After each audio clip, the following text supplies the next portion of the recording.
We can use my phone for light. It's not too bad in here. It's not too bad. No, it's not bad. Hey, everybody. Welcome to Popcorn Dogs. This is your favorite podcast about movies and TV and beer and procrastination. Yes. A little bit late. I'm the switch hitter. Tyler couldn't make it. You're always a member of Popcorn Dogs. It just doesn't work out always. No, it does not. Yeah, usually Tyler and I like to meet for Popcorn Dogs generally on like weeknights if we can. Sure. It's a little bonus stuff. Mm-hmm. And so 2 weeks ago, I don't know why we didn't record. We didn't record something for 2 weeks ago, and then I was out of town. You were out of town on vacation, and then last week was a bachelor party. Yeah, at the Ren Fair, right? Dude, it was like 10 minutes before Tyler was leaving the house, and I said, "Don't come. I can't. I can't podcast." Yeah, makes sense. Just trying to pull myself together. I'm Brad. We're part of the Tokyo Beat Podcast Network. I'm Dylan. I'm also a member of the Tokyo Beats Podcast Network, and they love me the most. They told me. Dylan, you were on the very first episode of Popcorn Dogs, which is just kind of like a preamble explaining what we liked about movies. God, I don't even remember.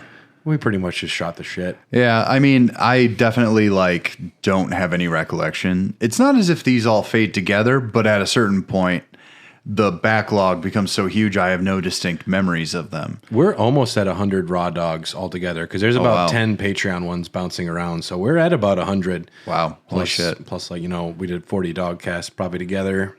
Something like 40 that. Or 50 popcorn dogs. We're at 45 doggies after dark. Oof.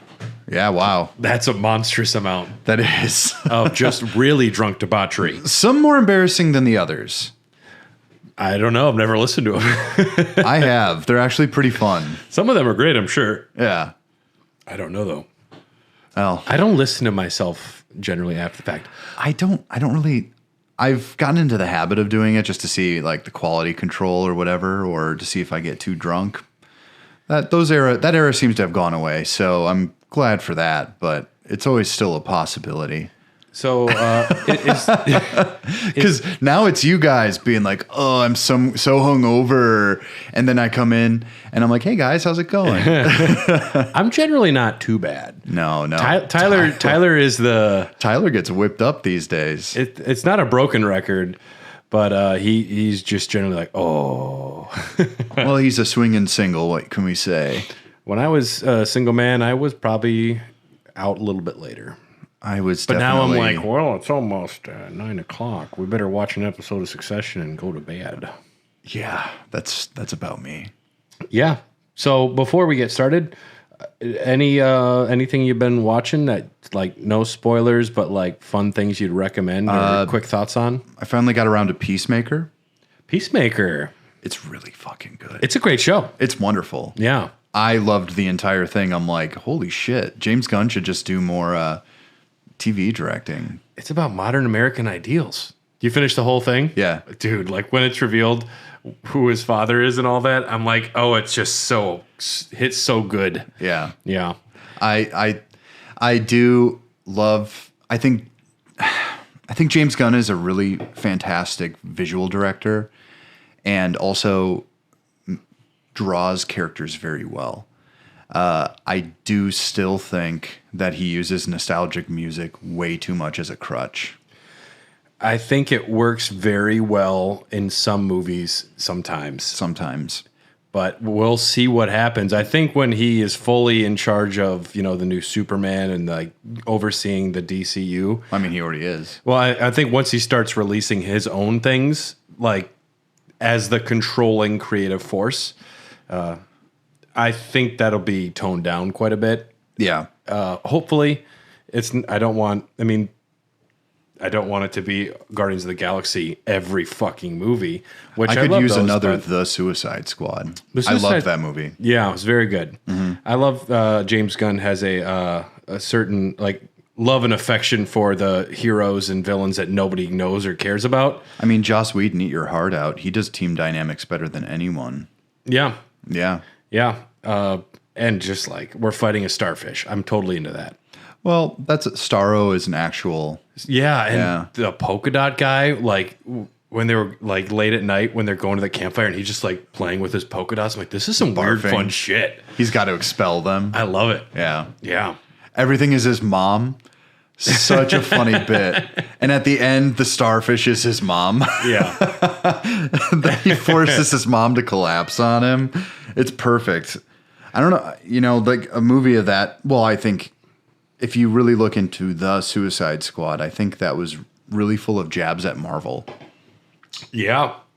I'm curious. There's been a lot of recent talks about releasing the original Suicide Squad director's cut and releasing the Schumacher Batman Forever cut. Oh, really? I think we're going to get some of them, actually. David Ayer, who did Suicide Squad, was saying that, yeah, it's probably going to be coming out around the time the new Superman or whatever comes out to, like, get hype back up for the DC universe. If they can save that slog, I do not know. Because it wasn't exactly... Things can be destroyed in the editing room.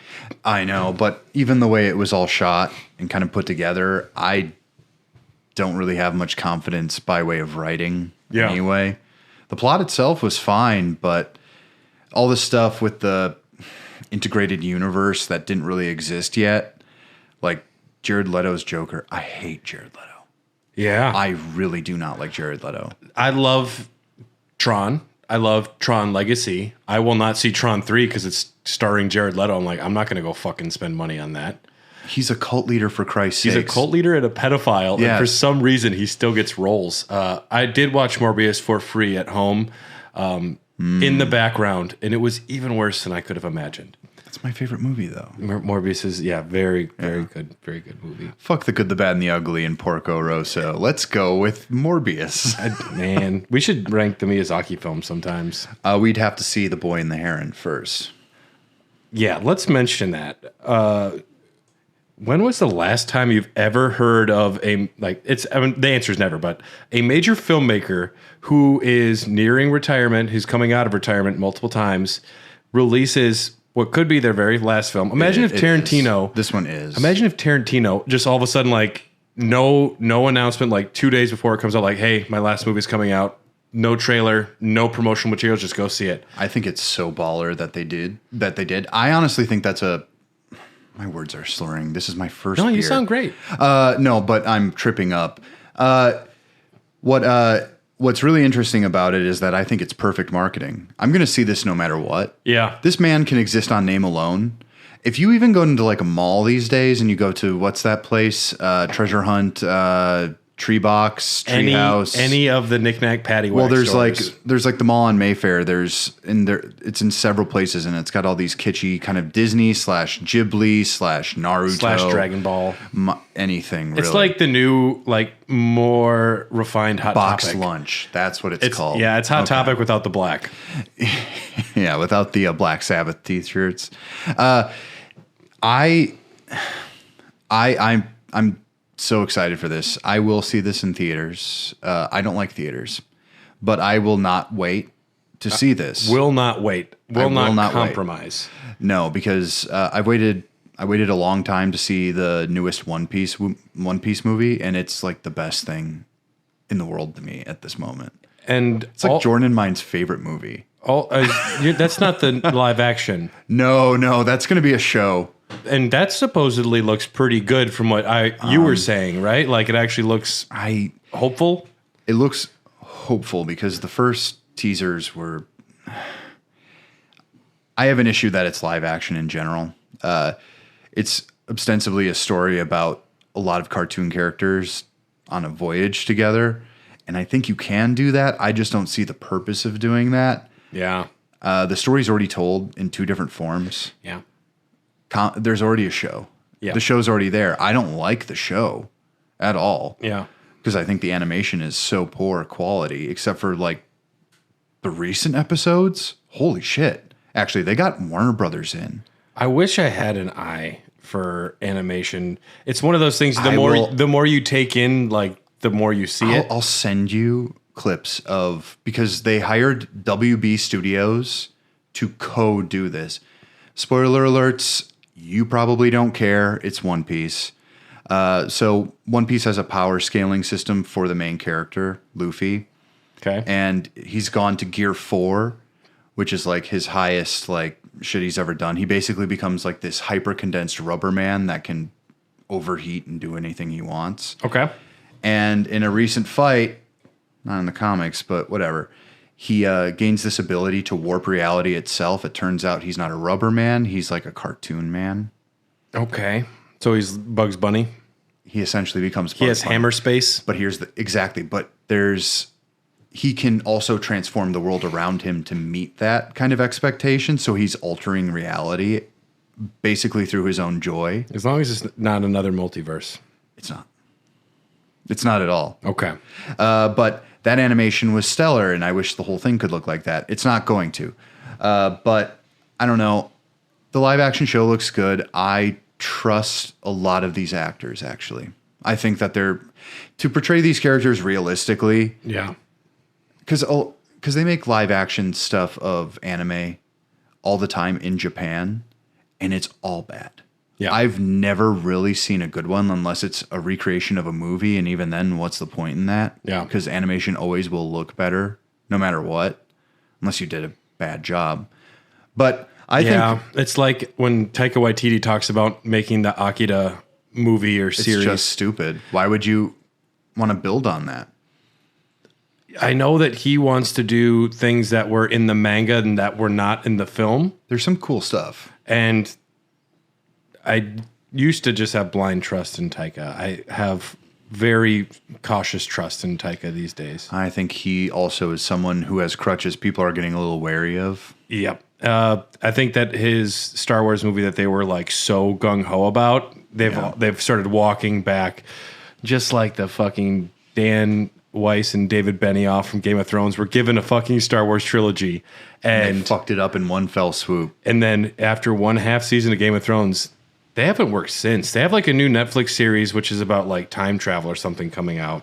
Well, the trailer for that looked okay. To be fair, this is similar to what happened to Damon Lindelof. Okay. During like Lost. Have you ever watched Lost? I watched all of Lost. Me too. And I've watched a lot of videos about people describing Lost as well. Yeah. I mean, as much as I love a series, I love watching people describe train wrecks, like the Hobbit trilogy.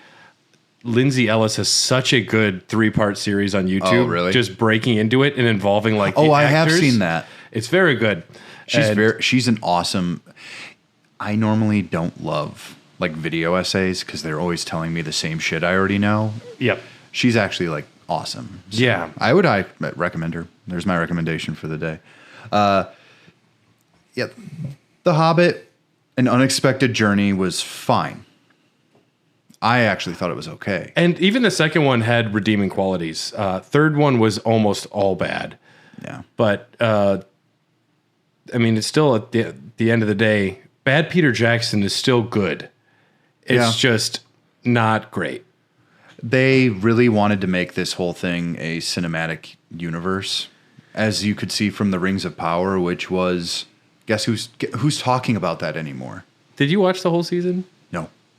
I watched 2 episodes, and if there was too much. If there was anybody in the goddamn world who was like an easy sell, all you have to do is have something that is like digestible, a little fun, and some characters that look like the universe. Maybe they changed some things about them, you know.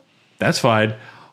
I was bored out of my fucking gourd. I couldn't even watch 2 full episodes. And someone said like, "Oh, after episode 4 it picks up." I'm like, I don't care. Well, first of all, I don't like prequels to begin with, unless it's like really weird.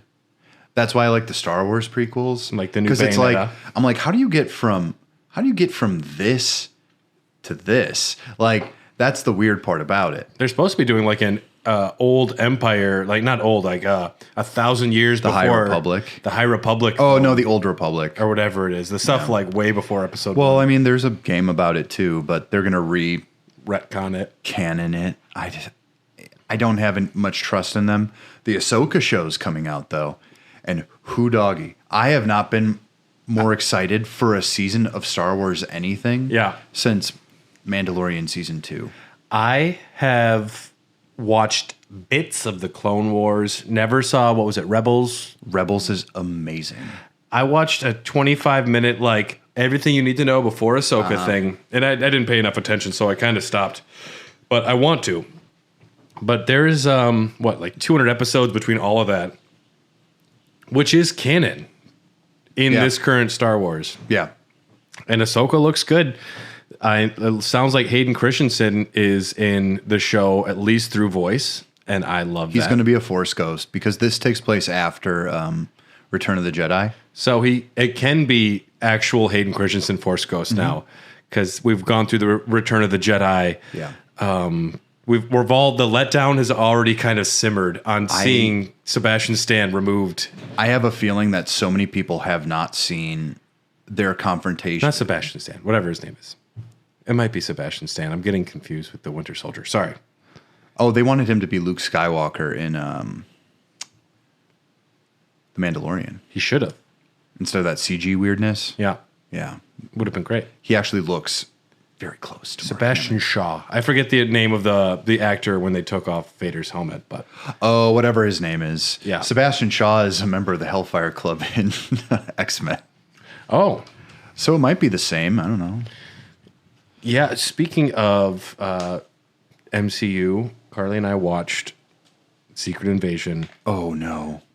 By far the worst piece of Marvel Universe. Anything.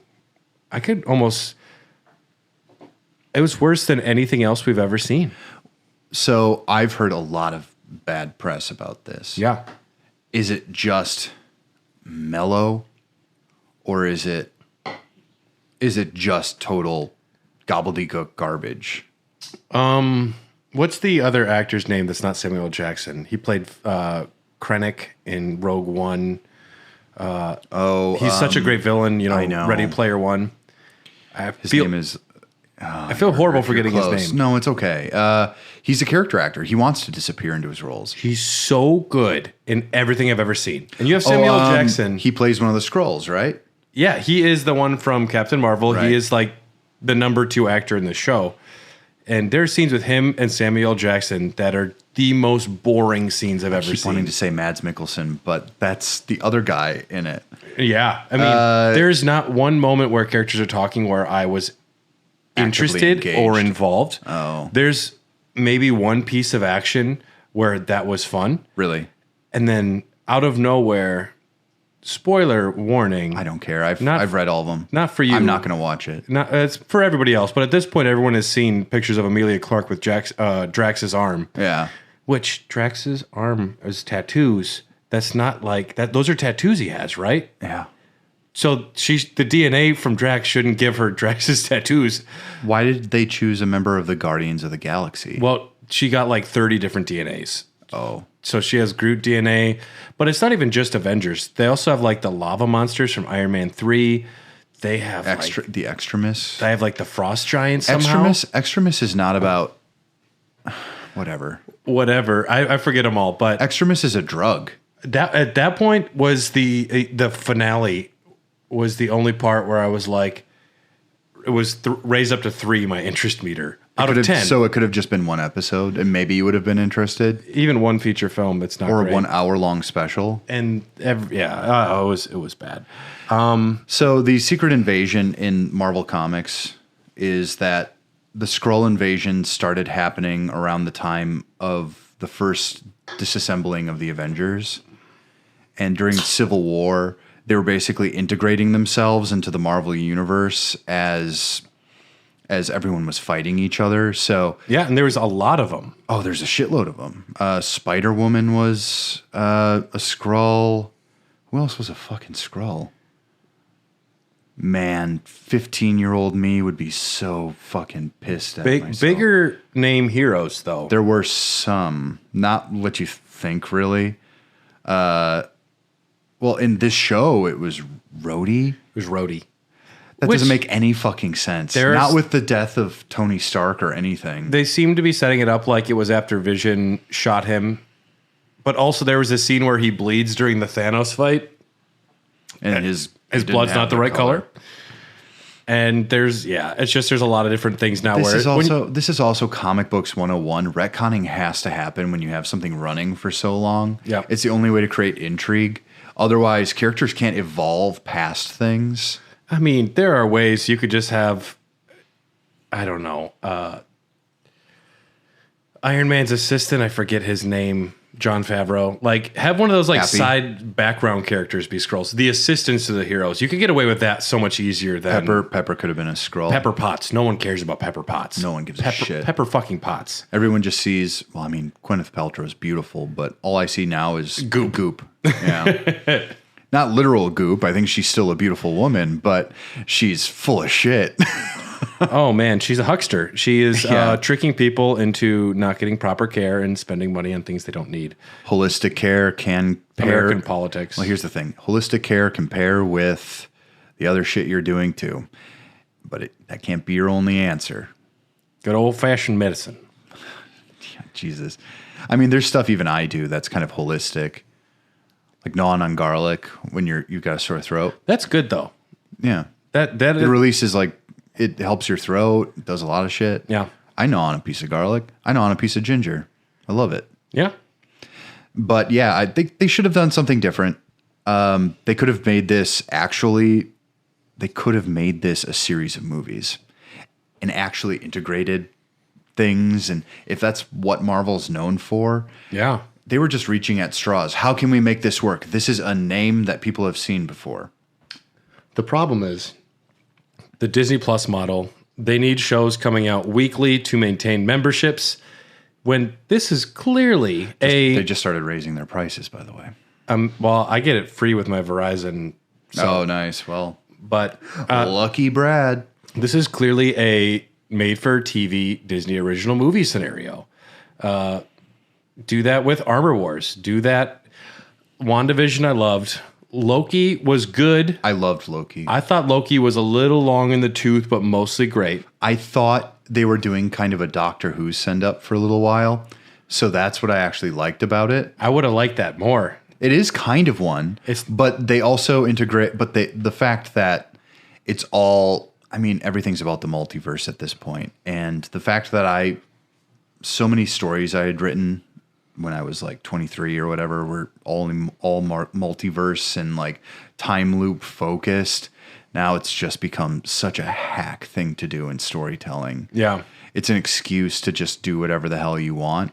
When even like the regular old Marvel comic books don't delve into that as much as they used to. It's just the new hot thing. Well, everyone hears one word and they hear a new concept for the first time. Maybe they haven't read any, actual science fiction books. But, well, I mean, you have Into the Spider-Verse proving it's cool. Mm-hmm. No Way Home making it extremely financially viable. Everything Everywhere All at Once, like proving that it's also Oscar fucking great concept. Mm-hmm. But it's only because of the individual artistic elements in those things. It's not because it was a multiverse thing. It's about the storytelling. It's about the telling of the story, not the concept of it. And yeah, we watched The Flash. What'd you think? It was fun. Yeah? It was better than most DC films. That's saying something. It is. It's saying something. When the Flash is saving a bunch of babies falling from a building, very funny sequence. Sure. Pretty shitty digital work. Oh, but I hear the CG in this is just... It's all over the place, man. And to me, I like train wrecks. So I either want things to be very good or laughably bad. And at points, it was kind of both. I like a nice, every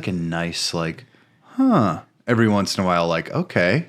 Like, what'd you think of that? Sometimes I enjoy that on, like, if you have, like, a lazy Saturday afternoon. Yeah. And you're sitting there and you just look at your partner and you just go, hey, I'm just going to rent something from Amazon. Yeah. We're going to scroll through the shit we can rent, and then we're going to just pick one. Mm-hmm. I don't care if I have to pay $6. We're sitting here anyway. Let's get fat on chips and salsa and watch a movie. Yeah. But most of the ones that I know are going to be good because I read reviews and I know what to expect a little bit. Yeah, you keep some level of track of all this.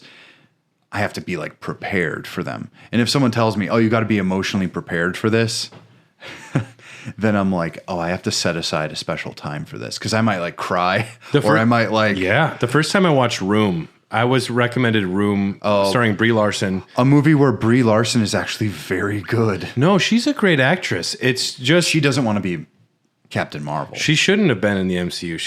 She was hired to do that job like 6 years before she actually fulfilled her role as Captain Marvel. Because she was supposed to be in Age of Ultron.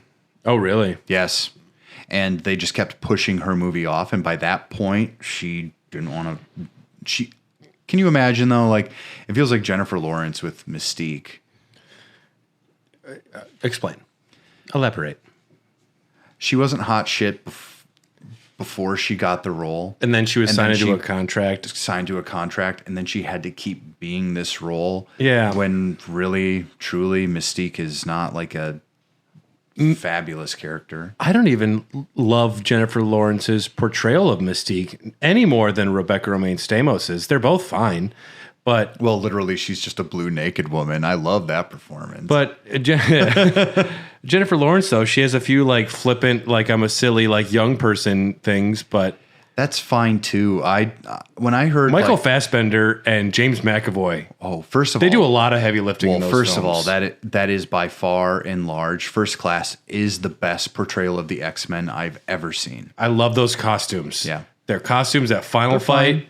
I mean, they're A-okay, but it's so... How he gets his helmet from Kevin Bacon's character, Nightcrawler's dad, I believe. Whatever. Lazarus, I forget what his name is. It's just... And the Banshee guy, or whatever his name is. Banshee, yeah. He can fly with his like sound waves. I'm like, oh, sign me up. Yeah, inject this shit into my veins. It's really strange, though. They have Havoc in the movie. Yeah, Cyclops' older brother, which destroys the timeline. Makes zero sense. Yeah. It should have just been a reboot with the 5 original X-Men, and then maybe Magneto having some of the Brotherhood on the team as well.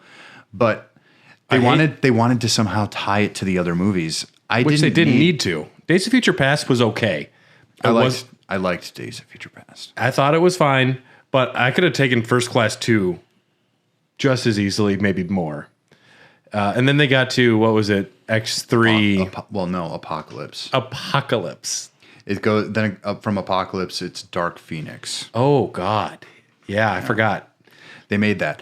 I tried. Imagine making Oscar Isaac not interesting. They did that with Apocalypse. There's only one interesting scene, and it's when he's just magic powering different outfits onto somebody, and he's in the background. I'm like, that's kind of funny. Otherwise, Apocalypse they made incredibly boring. Yeah, they didn't even get his power set right. I didn't catch that, but it's fine. He can just kind of do a lot. That's the whole point. Yeah. I don't know. I would like to see a little bit better from superhero stuff, especially after seeing Peacemaker. Yeah. It's got the tongue-in-cheek, like, ribbing of superheroes that I'm really actually also tired with. But superhero movies have taken the place of mythology at this point, like a standard mythology, because superheroes exist in our world, and it's the more like acceptable way that we can consume that. Yeah, no one believes Jesus can do what he did as much anymore. But for some reason, Radioactive Waste covering Joker, and the Punisher really loves cops. No, he doesn't. He loves them. I see him on their cars. Oh, man.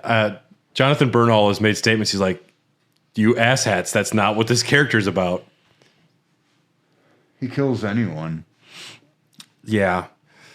There's a point where Captain America dies and he tries to be Captain America and then realizes he can't fucking do it. I liked when I was actually reading the Civil War comics, because I had like, I downloaded all like 150 of the different ones. And like, Jesus, really? You'd get the main... Those tie-ins are... All of the ones that were like intersecting from all the heroes. I had it on my iPad while I was traveling, so it was kind of cool. Sure. But there was one where they're like, the Punisher's in, and then he immediately just like shoots 2 villains in the head that's like within the next frame. They're like, they're bad guys. And they're like, all right, you're fucking out, man. You can't be here. Well, I think that happens in the main line. Or whatever. But yeah. It was the one by Mark Millar. They tried to integrate him, and he immediately just shoots some stupid villains in the head. Well, yeah, that's what happens. It's the Punisher. I know. I'm also worried about him being in the MCU and Daredevil's like 25 episodes or whatever they're doing for him. I loved the way that Netflix did it. I thought that at least the first 2 seasons of Daredevil were really phenomenal. 3 was all right, but it's when they started to try and make the Defenders where I was like, come on, can't I just have... So the older I get, the more I realize that Daredevil is my favorite Marvel character. Ben Affleck? Yes. Okay. I actually really love Charlie Cox's portrayal. Oh, you prefer Charlie Cox's? I do. Okay. Yeah. So I like Charlie Cox. Yeah. Yeah. Did you know that he couldn't get hired after playing Matt Murdock for a while? Because he was so good at pretending to be blind. People thought he was blind? Yes. Well, it wasn't that. It's just he could not get rid of the affectation. It's like the guy who played Elvis in the Elvis biopic. I hate it. I've never even seen that movie. He kept the accent for too long after it. That movie just looks like the worst kind of film. I watched it. Did you hate it? I didn't hate it, no. Yeah. Tom Hanks is abysmal in it. If you want to see a bad Tom Hanks film. He's either the best or the worst. The guy who plays Elvis sells it. You know, I never saw that Wachowski film with Tom Hanks. Cloud Atlas? Yeah. Oh, boy. If you want to see Hugo Weaving as a Korean man. Oh, no. That happens in it. I also never got to see... He does yellow face. I also didn't get to see Gary Oldman do short person face. And that Matthew McConaughey film. Oh, no. What is that one called? It's like Stilts or something like that. Oh, it was something like Stilts. It's not Stilts, but it's something like that. I'm going to call it Stilts. Yeah. Tippy Toes or something. Tippy Toes. We should do a Tiptoes episode of Popcorn Dogs. God. I'd have to be so drunk for that one. Or we get drunk every time we get upset talking about the film. Every time you take a drink. Oh, I mean, I just took a drink right now. I want to mention one more film that we did see. We recently saw Spider-Man Across the Spider-Verse. And I hear only good things. Only good things. How cheap is it to rent? What's that? How cheap is it to rent? It's not bad. Okay. Yeah, I'm not sure. But honestly, I would pay $20 to rent it even. I would prefer to watch something in my home rather than a theater. So if that allays ticket pricing, if they deserve the money. Yeah, and watch it with your speakers loud. The audio's character in that film as well. It's great. It's fun. If you like the first one, there's even more goodness. I should probably invest in a sound bar. Yeah, I spent too much money at one point to get like a nice 5.1 surround sound system with a big receiver. It literally can't happen at my place. The layout just doesn't work. It can work. With Bluetooth. There are ways. I'm not going to do it. But yeah, if I had to make one recommendation, that would be worth checking out as well. We're also almost through three seasons of Succession. We finally got to Peter Capaldi's Doctor Who for Carly. Oh. He's my favorite. Really, Capaldi? Love Capaldi. I'm still a Tennant guy. Old cranky man doctor is the best. I don't want him to be a boyfriend. I want him to be like an angry old man. Yeah. Those reboot iterations. How do you feel about Jodie? I watched 4 or 5 episodes and it didn't grab me. I gave it a fair shake, but I think it's the writing's fault. Yeah. I've heard a lot of bad things about the writing.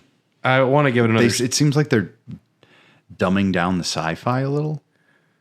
Yeah, I'm going to give it another try when we get to it after Capaldi. But also, it's bad when they're like bringing Tennant back.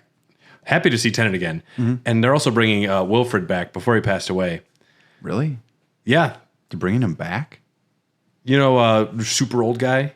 Yeah. Yeah, he's in an episode or a special. They're like doing a special long thing with the new Doctor's Tennant before he transitions into the next Doctor.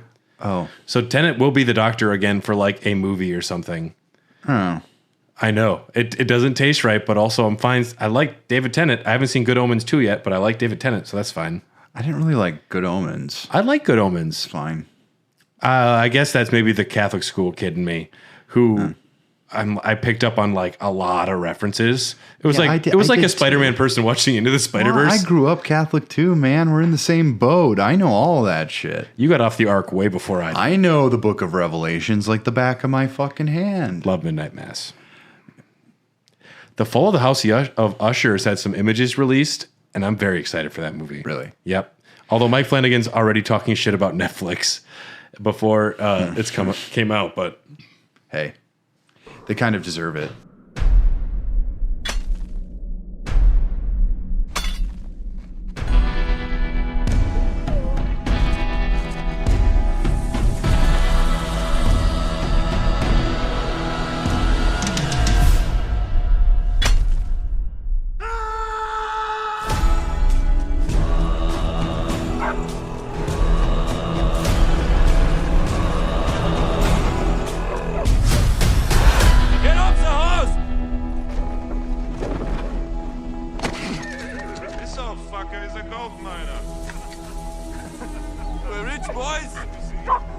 Get down on your knees. Fuck him up! We got gold!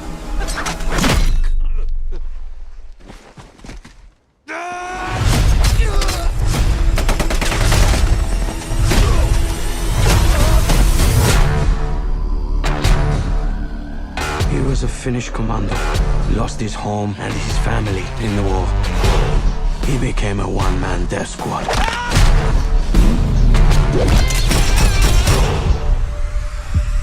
He's one mean motherfucker that you do not want to mess with. Fire!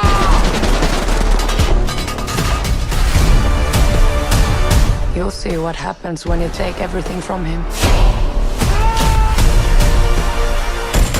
Do you really believe that he's immortal? No, he just refuses to die.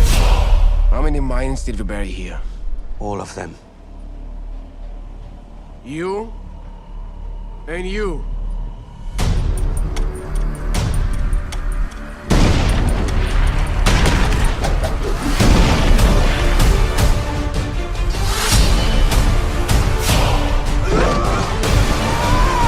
This is not about who's the strongest. This is about not giving up. We have a word for that in Finland. Sisu! We might have a problem. Dylan, you chose a movie for us to watch today. I did, and I told you about it yesterday. 2 nights, 2 days. 2 nights Oh, ago? it was yesterday during the day. It was yesterday during the day. I'm like, oh yeah, popcorn dogs, whatever. I chose the movie Sisu. Sisu.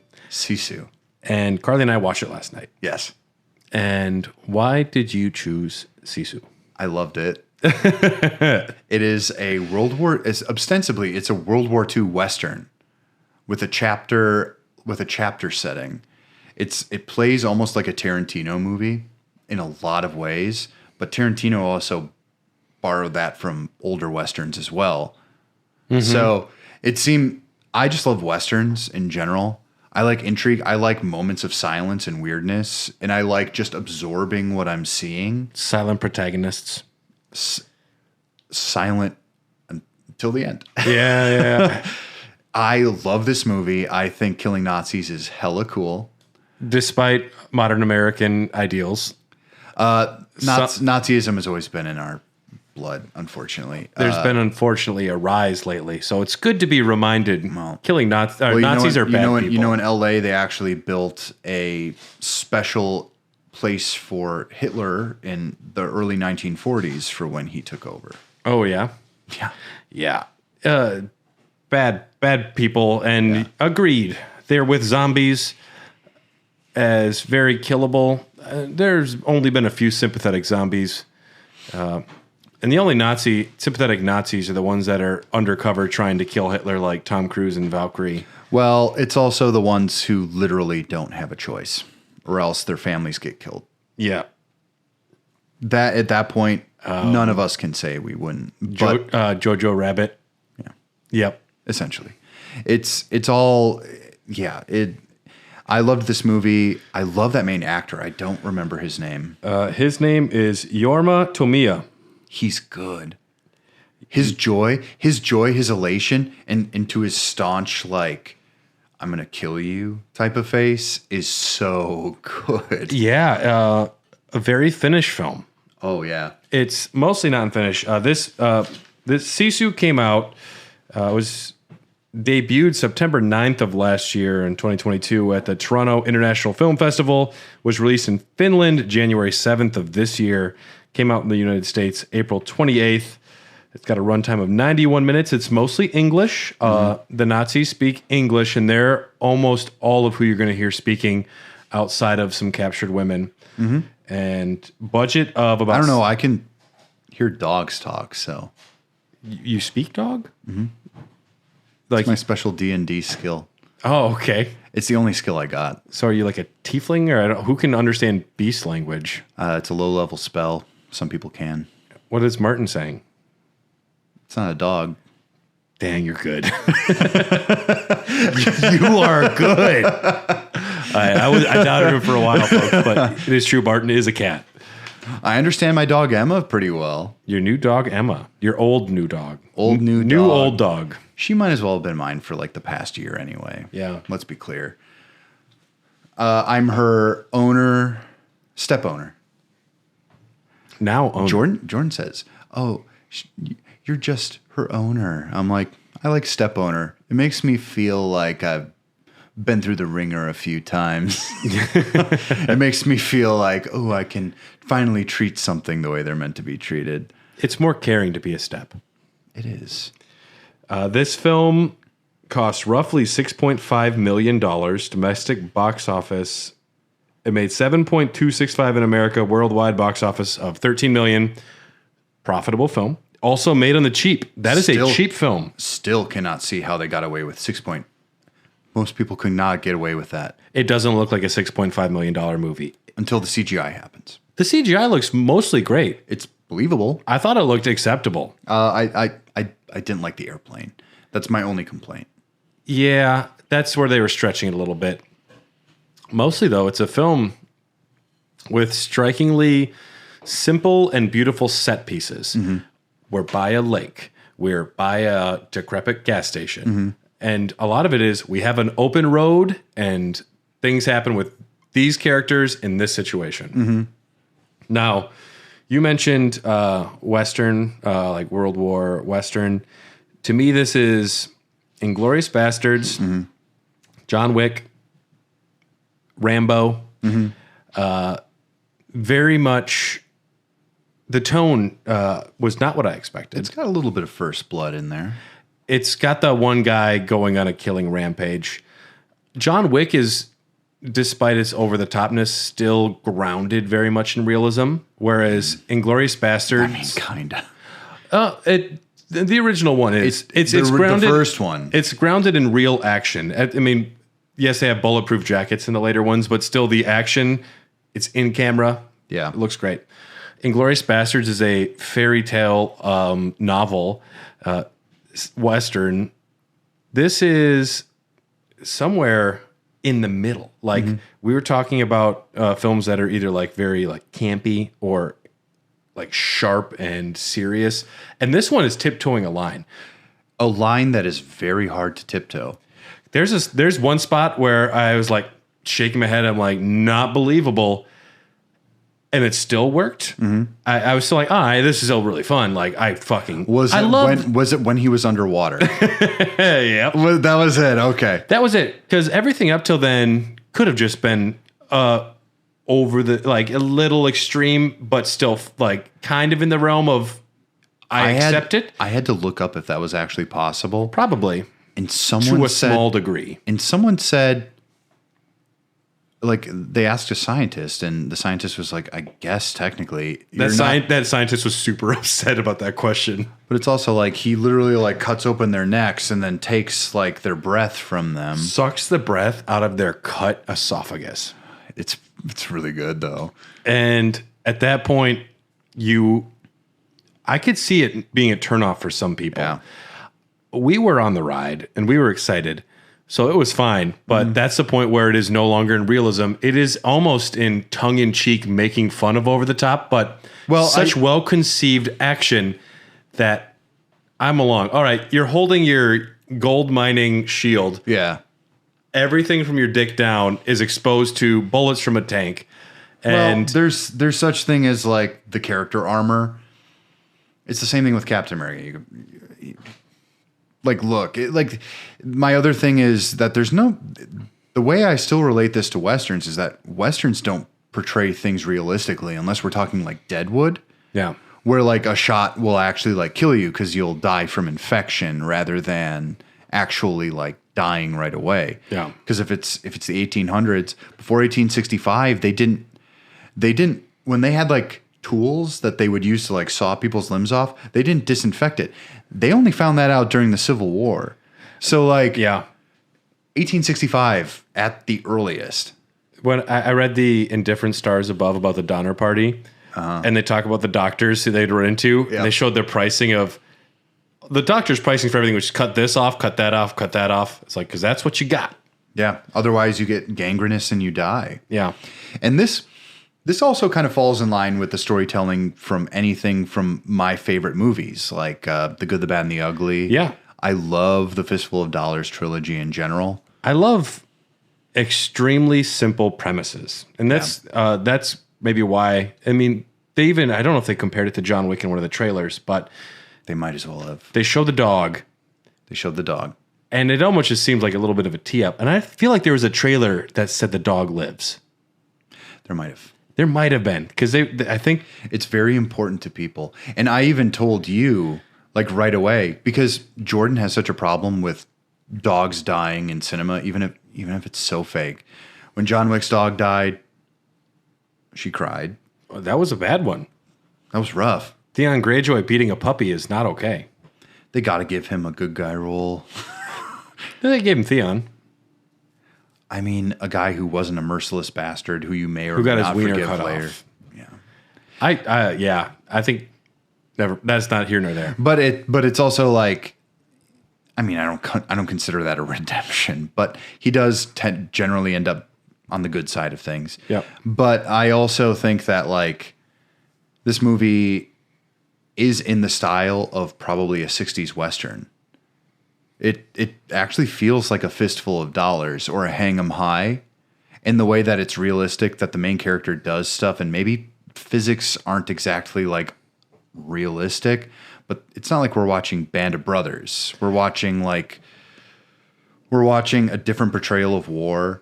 It is a revenge fantasy. Because I cheered several times during the whole damn thing, like where I was just like, what? No, that's awesome. Like, yeah, this is awesome. When he, like, his balls, this man, his name is Atami Korpi. Yep. They call him like Koshi, which means the immortal is his legendary name. I do have to bring something up, and I forgot the dog's real name. Okay. The dog has an actual name. The dog has a very short name, scripted, but the real dog's name, it showed it because I saw it on Amazon Prime. Okay. Oh, okay. And it showed the dog's actual name, and I'm like, hell yeah. You keep talking about it. I have to know what this is. We were talking about realism and over-the-top action and cartoonishness and Westerns with physics that are bent. And I think one of the title of the film, Sisu, they address it in the very first frame when they have a card that says the definition of the word Sisu. And it says it's a Finnish word that cannot be translated. It says it means a white-knuckled form of courage and unimaginable determination. And it perfectly describes the superpower of our hero. Our hero has the ability to take anything and keep fighting because he refuses to die. It's not that he can't die. It's that he won't allow, like, he can fight through any pain. Yes. And I think that's great. I don't think it translates well. The reason that I probably didn't see it without your recommendation is, despite the trailer being fun and looking interesting, Sisu, the title didn't grab me. And if they would have changed it to something for the American box office, it might have worked a little better for me. I love the name. I'm glad that they did not give up on their core idea. Because I think also an interesting or weird name will kind of key me into things a little bit sooner than if this was somehow named like Determination or like even Hard Nose. If they called it Koshi the Immortal, I don't know. Like, the dog's name is Uko. Uko, good name. No, that's the name of the dog in the movie. Oh, but the actor's name is Tinwellenden Belbog. I'm not kidding. What does Tinwellenden Belbog mean? I don't know. I wonder. I'll name a dog that. Okay. Tinwellenden Belbog. Call him Telly. Cute dog. What's his name? Oh, this is Tinwellenden Belbog. What do you call him? Tinwellenden Belbog. They've just got ridiculous names for fucking everything, and they're like 20 sentences long. I like it. I don't mind it. Yeah, but I think the title works. I think the title it rings. It's two consonants, hard consonants. It with two vowels. I think it fucking hits, and especially if they maybe they could have put a colon after it. Sisu, the Immortal. Yes, that would have maybe. My stupid American brain would have responded a little more. Kind of reminds me of like Birds of Prey and the fantabulous emancipation of one Harley Quinn. Yeah. I actually kind of like that. I like the second part. I don't love the Birds of Prey is fine, but also that movie, I'm just like, oh, yeah, it exists. I forgot. It's a good movie. It's fine. It's fine. Yeah. It's watchable.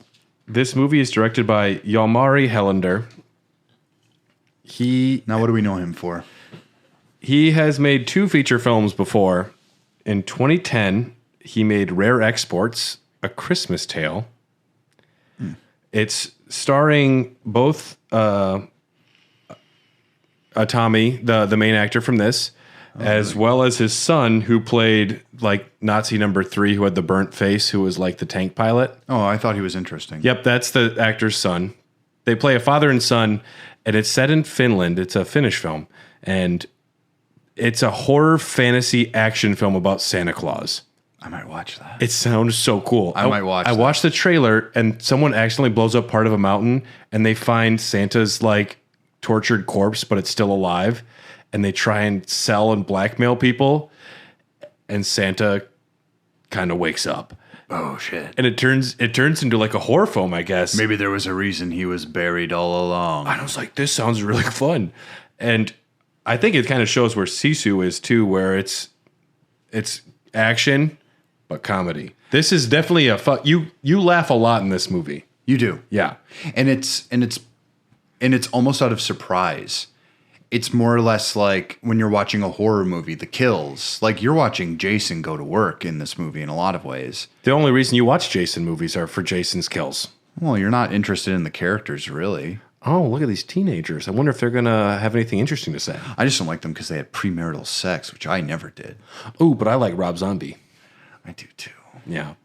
I think he's actually a really underrated director. Did you see The Munsters? I want to. Okay. Is it bad? I haven't, but I've heard nothing good from any single person. I've heard people liking it. Okay. So. Was it Matt? No. Okay. No, Matt's a strange duck when it comes to the movies he likes.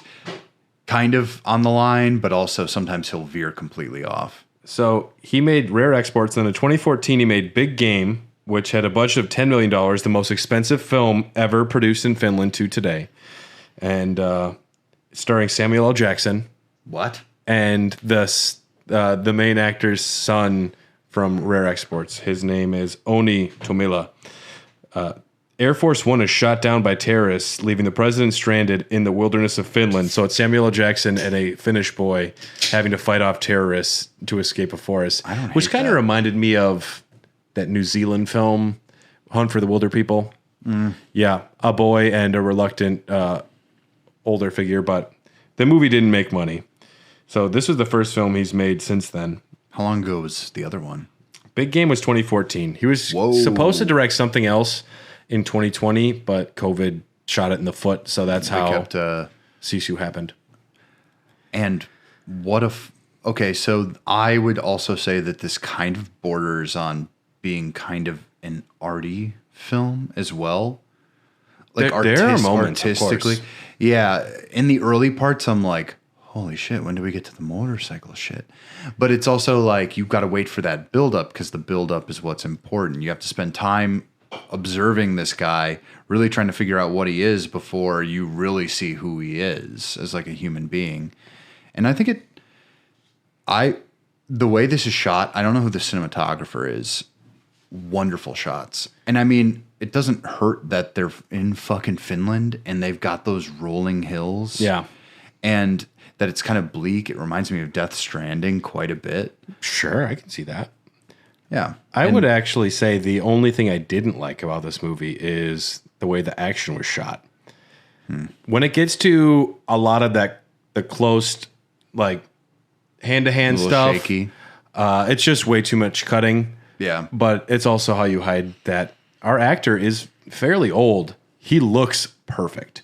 I saw a video of him today without a beard. Looks like a little old man. With that beard is fucking carrying him. I've just got to say, Daddy cut, and Daddy knows. He's great. He's really good. He looks lean. Yeah. In a scary way. Yeah.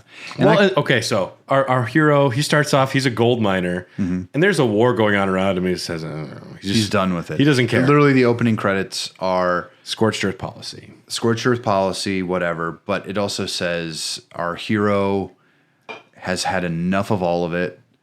He has gone off. He's doing his own thing. Nobody questions it, which is interesting because when you consider, especially like the drafting rate, around this time, it's 100%, especially in those like Danish countries. Yeah. And, Scandinavian. Yeah. And so it's really interesting that they just let this guy kind of wander off because he was also a part of I forget what is the conflict he was in before this where he was just like the tank? Because it wasn't World War I. I know that for sure. It could have been World War I. This is set in 1944, so he would have been like Russian. It was some sort of Russian aggression thing. He would have been like 30 years old in World War I. Well, this takes place in 44. And he's like 60. He's like 60. I want to say 65. I don't think he was like the hard blood killer in that one. I don't know. I watched it 3 weeks ago. Russians killed his family. Yes. And I believe that was the conflict. There was the Russo something war. Regardless, I sound like an idiot. It's fine. I'm allowed to. We don't need to understand every single war. Well, especially the European wars. There's a lot of them. Yeah. His family was killed. And that's one of the early character traits you see from him is he always plays with his wedding ring.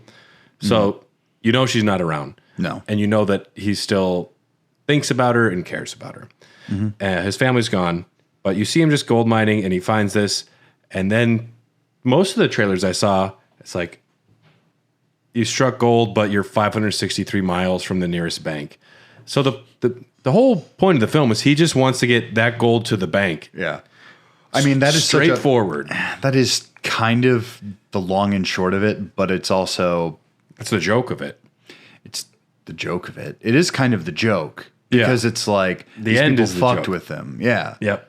The end is like the punchline, which is really good. The first time you hear him talk is funny. Because, I mean, why else would he talk? He doesn't need to talk. Well, there's also such levity to it. It's the breaking of the ice because all you've seen is are these crazy action scenes and creative ways of killing all these Nazis.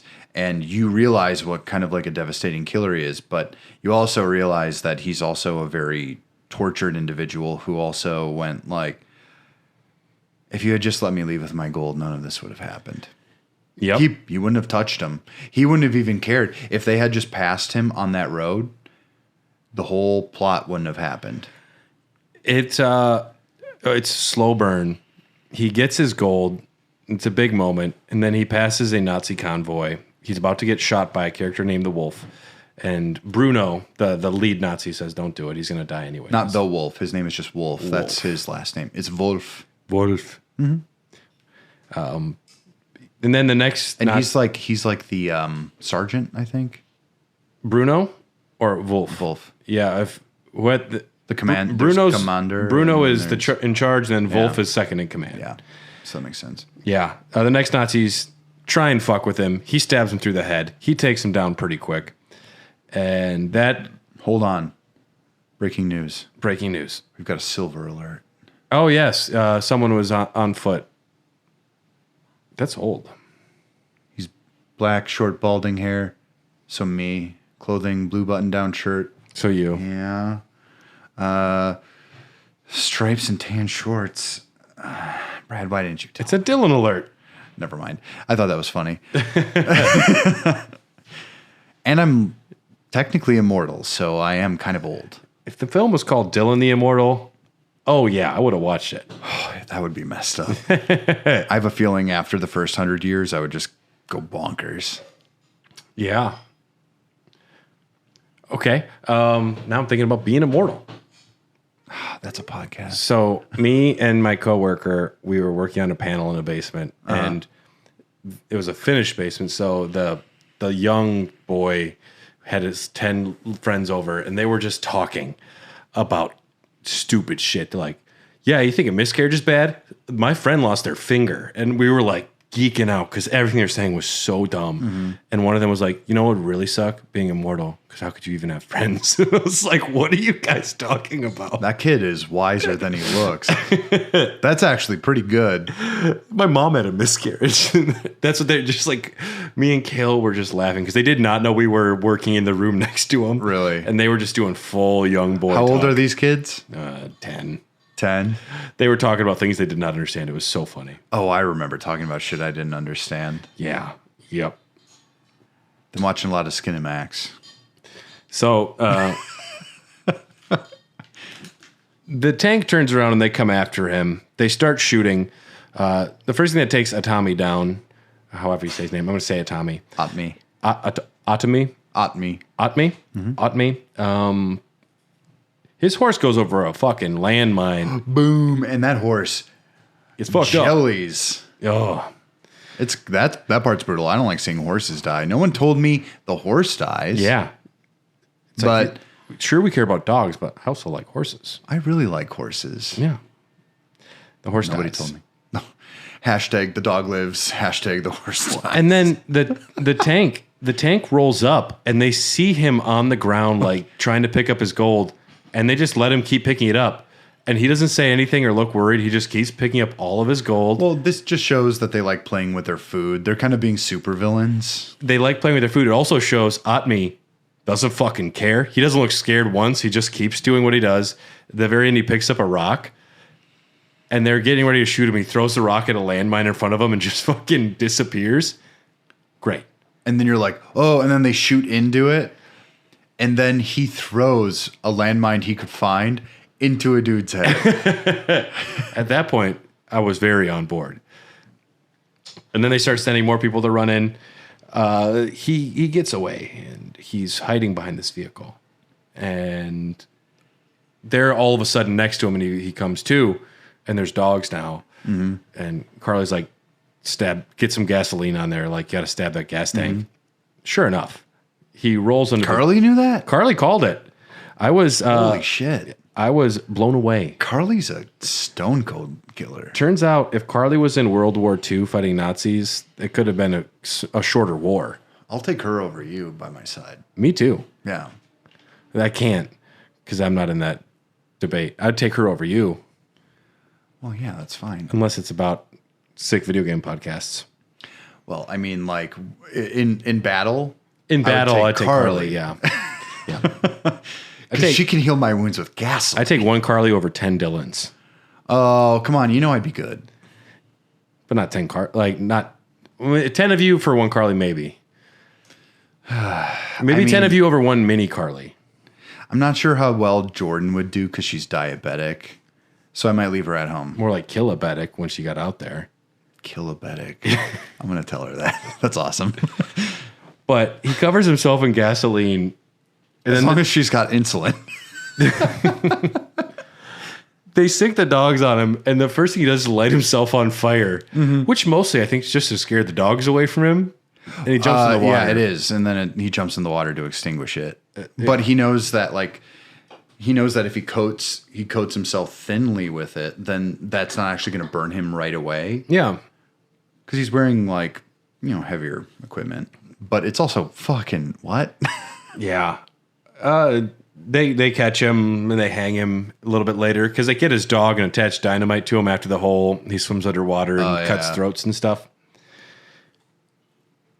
I thought there'd be a different way he gets off of the hanging post other than he lifts himself up with his wound by impaling himself again. Mm-hmm.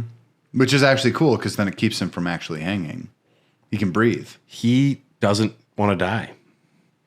Refuses. I don't even know if it's refusal. I just don't think his own preternatural predatory instincts will let him. Yeah. I like that about this character. Clearly he is a man, he is so mission focused no matter what he's ever done. Yeah. Because they talk and Wolf explains like his backstory a little, how he's so like reckless that they just basically send him off into the wilderness because he's not a team player. And they just let him kill. And they get orders, the Nazis, they say, turn around, just get out of there. It's not worth going back. I love that this guy has that level of reputation. And the Finnish army wasn't like, hey, we'll pay you as much as you want. Yeah. Because that's the first thing I'd do. I'd be like, can you just work for me? Please. Please. You don't need gold. I do like that the lead Nazi, Bruno, he ignores the order and he says, this war is fucking over. This is our only chance of getting out of here and staying ahead is if we get this gold. Nazis with even less to lose is more terrifying. Yeah, because when you corner a dog or a rat, they're gonna bite. Yeah, he captures a plane from these other Nazis. He catches up there. Yeah, the chapters are okay. I like them enough. I like that the chapters get like more shot out and cut up as they go along. Once they get to chapter 6, kill them all. Yeah. And that's when he gets the plane and he goes full like Baba Yaga on him. Yeah. Yeah. That's cool. He lets himself get his ass kicked so he could lure him over to the bomb, to rope him to the bomb to drop off the plane, which I didn't think looked particularly good. As he was going down, he was like, fuck you. I'm like, okay. It should just more be like, because if I were falling, I'd be like, no. I don't know. I love that. I did love that sequence. First, though, they meet the women, which are, you need to have female characters in films. So I feel like they partially had that. They didn't really play up the horrific things the Nazis like. Those women prisoners were not being treated well. Well, they were being raped. Yeah, they didn't really address that too much. Have the ones. They address it right at the start. Well, they made him walk in front, which seemed to be what it was going on. No, but you can see that like their first introduction is the guy coming out of the wagon. Yeah, and he's zipping up his pants. Yeah, the women. There's the one lead woman. Her name is... Oh, she's great. I know in the film, Mimosa Walamo is her name. She has a really great speech where the two Nazis, like, you think it's him, you think he's around, and she's just, like, laughing and smiling. And she explains how fucked they are. And in the middle of that, one of them gets stabbed in the back of the neck. And Otmi reaches in to grab the gun, and he sees her reaching for it, and he gives her the gun, and then he, like... lifts up his coat and he has like 8 guns on him and he like loads them up. I love that. That whole scene at the bottom of the truck too, with the puncturing of the gasoline. And then like as they go, they're like, did we just run over one of our dudes? Yeah. It's really good. He's great. He gets a motorcycle. He leaves Wolf to the women, but the airplane's about to take off. And Bruno, as in classic cutting out Cher's fashion, shoots his number 3 guy in the face. So him and the pilot are taking... The tank pilot. The tank pilot, the only person who survives with him there, shoots him in the face, which... He wants the money for himself. It's a bigger share. The plane's taking off, and Otney is... No, he actually... They lost the gold. The gold is gone. He dumps it in the bottom of the lake. So what he's trying to do is he's trying to cover his tracks as being dishonorable because he's the only proof left that he actually was dishonorable or what actually happened. He's worried about his reputation at this point. He's not even worried about the gold. He did leave the gold in the lake. So he was worried about his reputation. Even if he survives and he gets away, he's still worried about his own integrity and honor. The gold was left in the lake. Yeah. And that's where he retrieves it from after. It's implied. Yeah. As well as when he gets the dog back. Yep. He's charging at the plane. Shoots out the plane. Shoots the pilot. Yeah. And well, he doesn't shoot him out. He injures him. Takes his fucking pickaxe. This is the most ridiculous thing in the film. Stabs the plane with the pickaxe. And there's a shot of him holding onto it, just flying full speed. Just this old dude. And but at this point, you gotta believe it. At this point, it is the biggest guitar solo you've ever heard, and you're like, yeah, okay, yeah. It's metal as shit. And he somehow falls back to the wheel well, and he's just like beats his way into the plane. And they're like, "What is that?" And he's like, "I don't think I can fly anymore." And he's like, "Well, you better fly." He's like, "You're gonna fly." And the guy's like, "Okay, sure. I won't die then." If he had any Sisu, he'd have been fine. Takes a special person. I don't have any Sisu. I got no Sisu. No, I have 0 Sisu. I stubbed my toe and I'm like, this is it, guys. It's been good knowing you. I'm an intellectual. Leave me alone. Yeah, you mentioned it. He's getting the shit beat out of him by but Bruno. He's doing it on purpose because I don't know if he had the idea right away. After he gets the shit beat out of him, that's when he looks over and sees the bomb. He seems like he's okay with getting the shit beat out of him because he knows he's going to figure something out. Well, and this guy also, this Bruno, yeah, he kind of wants an honorable fight, or he wants to beat him with his own hands because he is so like emasculated and torn down by what this guy did that he wants to like prove to himself how masculine he is. I think this movie is kind of a portrayal of masculinity. Not in terms of like anything healthy, because the women end up being the real heroes of it. There's nothing really honorable about the main character. He ends up killing a bunch of people who took his shit, and the women are the ones who are the kind of freedom fighter heroes. Because if his motivation wasn't to kill Nazis for any moral purpose, agreed, it was literally to get his shit back, and also just to kill them because they took his shit. If he equips them with guns and he lets them, he's like, you can do what you want with this guy, or maybe it's just out of his own like, you can help out. But you're right, he's not there to kill Nazis. He would have walked by every Nazi to go to the bank. I think he's got a soft spot for women also because of his wife. Yeah. Clearly there's an implication there that something similar happened to his wife. He saw the woman's face as he walked by that first Nazi tent and then saw it get pulled back, and he chose to keep walking. Mm-hmm. He chose to keep walking. So, but that's also the refusal of the call in the hero's journey. Yep. He didn't really have a choice even then. Much like Ryan Reynolds' Green Lantern, he refused the call initially. He's like, I don't want to be a space cop. You're right. Yeah, it's just like Green Lantern. Oh my God, it is. No, but I actually think that this movie ends up being about the women, even though they're in the least amount of scenes.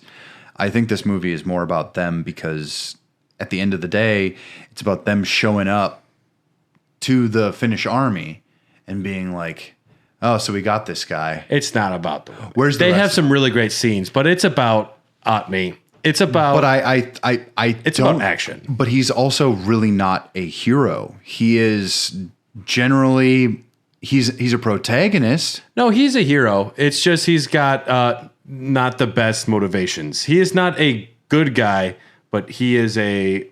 Well, he's a protagonist. He's a great neutral. I'll give you that, but I don't.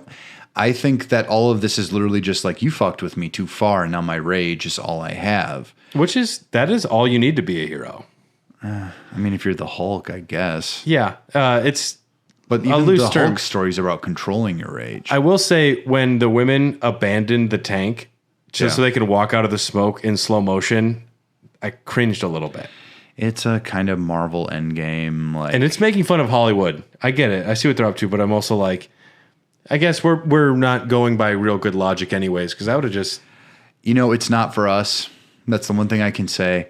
This is meant to be a moment for anyone who really was just like, these women got it bad. Like, especially people who can relate to them. I tend to relate more to male characters. A lot of the times I do also relate to women characters, but it's when something that brutal in that time period happens. And to me, it wasn't about some sense of like, it wasn't about anything of that. Doodles. It was about you had a tank and you abandoned it. They did get it back. They wanted to walk up on this guy and beat the shit out of him. Which is good. It's good beating the shit out of Wolf. The plane's going down. Mm-hmm. Otmi makes himself a makeshift seatbelt, survives the thing. For some reason, the plane is disintegrated into a big pile of mud. It's a bog. Well, the plane disappears, and he climbs out of the bog. Mm-hmm. It's a real Boba Fett situation. Yeah. Talking about Star Wars. Out of the Sarlacc pit. Yeah. It's a real Poe Dameron situation. Dameron. Damn. I still haven't seen all of Andor. I can't. I hear it's great. I watched 4 episodes. You couldn't convince me at that point. I was also not convinced at that point. But whatever. At some point. Otmi, then there is a big implied he got the gold back. Implied he got the dog back. Mm-hmm. Because they're all of a sudden they don't show the dog after that. The dog is shown. Really? The dog is shown. The dog is with him again. I might have been eating hot sauce at that point. Nice. And I might have been drunk on hot sauce. He goes to the bank. He scares all of these hoity-toity people who are not used to seeing real hardworking folks. Mm-hmm. And then he has the only line in the film. He says, "In cash, big bills, thanks, so that it's not so damn heavy to carry around." Great. Well, that's a metaphor for his burdens. And also, he's been dragging gold around for most of the film. Big portion of the film. If only that horse didn't die. Yeah. You could tell he really loved that horse. He was sad. Yeah, he had a moment with that horse. I think he loved the horse more than the dog. And I'm not casting aspersions on that dog. Perfectly lovely dog. Nice cut, by the way. Very well groomed for a dog that shouldn't have been groomed. In the wilderness. Yes. That breed of dog can get... like a sheep. Oh, yeah. Yeah. Yeah, you could make clothes out of that thing. I wonder if people make dog hair is not pleasant on a coat. Not despite good. What Cruella de Vil will tell you.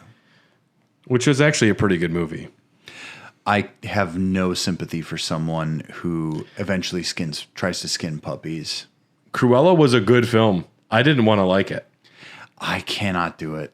I am so sorry. Watch it, though. You should watch it. What, because Dalmatians killed her parents? The film was not about any of that. You should watch it. It's a prequel to a thing I've seen. She tries to skin puppies. All I'm saying. It's not like I particularly liked Anakin Skywalker. You're not supposed to. You liked Anakin. I don't like Anakin, except for in episode 1, where he says, "Now this is pod racing." What about when he says up the Trade Federation ship? Well, remember the first time I saw you and I went, "Are you an angel?" And I said, "No." And I said, I hear the deep space pilots talk about him. You don't remember that? A lot of people say that to me, so it's they're from the moons of they're from the moons of Diego. I think if we hadn't become such good friends, maybe someday I'm I gonna would fly away from this place. Someday I'm gonna fly away from this place. So far, Jenny. I love this movie. I think there's so much going on in it. It's worth a rewatch, at least. I can't say that about a lot of movies. And I chose this one because my other option was Paprika. Yeah. I don't know that one. Animated? Yeah, it's weird. I was going to suggest we talk about Avatar 1 and 2. Oh, that'll have to be another one. Because I've got a lot to say. I do want to talk about those at some point.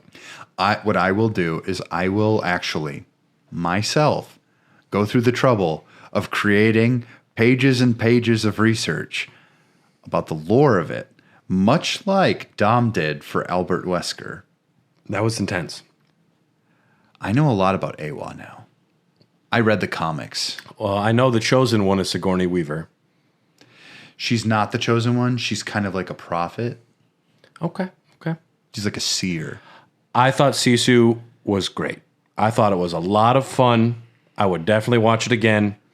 I am very excited to see the other movies this director made, mostly the Christmas one.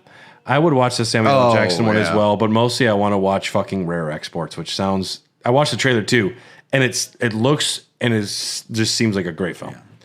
Yeah. Let's rank Sisu. Oh my God, I have to do it with you. All right. So we have 26 movies ranked so far. Okay. 98% Marvel. Oh my God. Plus No Country for Old Men, Barbarian, and Face Off. I love No Country. Okay, so Sisu or Guardians of the Galaxy 2? Sisu. I should have chosen a different one to start with. I'd go Guardians of the Galaxy 2. I mean, I like that one too, but I also enjoyed this movie like in a way that I think being kind of an original thing that came out of nowhere. How often do we see that in Hollywood now? I think I was just refreshed by it. Let's rock, paper, scissors. Sure. 1, 2, 3, shoot. Okay. And we say it out loud. Rock, paper, scissors, scissors. Rock, paper, scissors, rock. Ah, you got it.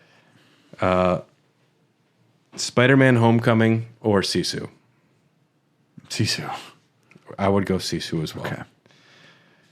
Man, Guardians 2 is a tough block.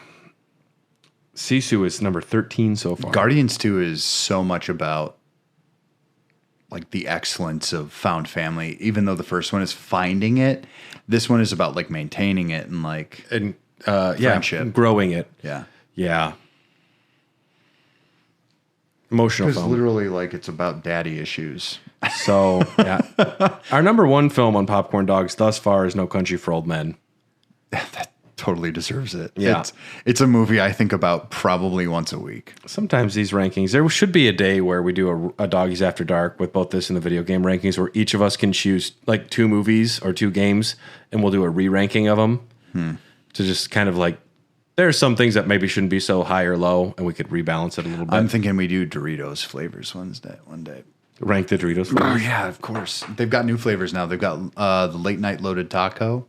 Oh, shit. And they've got a pineapple jalapeno. I'll load that taco.